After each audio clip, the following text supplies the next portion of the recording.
اهلا بكم في قناة اتعلم يا معلم.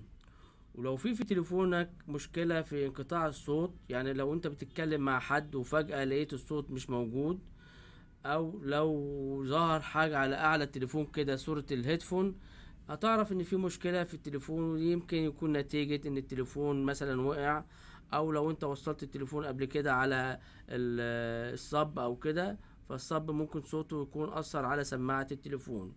النهاردة جينا بحاجة سهلة خالص، وهو حاجة بسيطة جدا. كل اللي هتعملها هتضغط على زر الهاتف ده كده.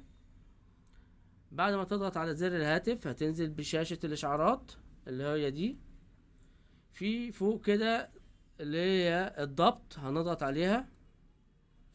بعد ما نضغط على الضبط هننزل على الإدارة العامة، هنضغط على الإدارة العامة، هيظهر لنا إعادة الضبط، هنضغط على إعادة الضبط.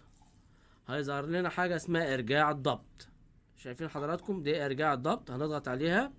هتلاقي مكتوب فوق ستتم إعادة تعيين جهازك، يعني بيطمنك بيقولك لما تعمل الخاصية ديت كل الأوبشن اللي موجود على التليفون عندك مش هيتأثر زي ما هو، وكل التطبيقات هتبقى زي ما هو.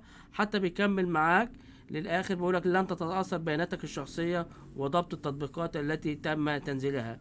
كل اللي هتعمله حضرتك هتعمل إرجاع الضبط كده، وبعد كده تعمل البين كود اللي موجود عندك اللي انت كاتبه، وتعمل متابعة. هيعمل ايه التليفون؟ هيعمل حاجة اسمها إعادة تشغيل. إعادة التشغيل ديت أثناء إعادة التشغيل بيبدأ التليفون بيرجع السماعة اللي هي كان تم فصلها لوضعها الطبيعي. يعني حالا هيحصل زي ما انتم حضراتكم شايفين كده، التليفون هيعمل إعادة تشغيل.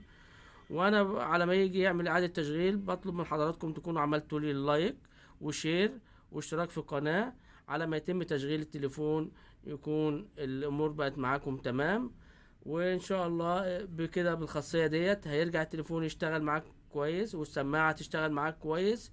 واذا عجبكم الفيديو رجاء اشتراك ولايك للقناة، عشان ناس كتيرة ممكن يكون عندها نفس المشكلة يوصل لها الفيديو وتشاهده. شكرا لكم، والى اللقاء في الفيديو القادم.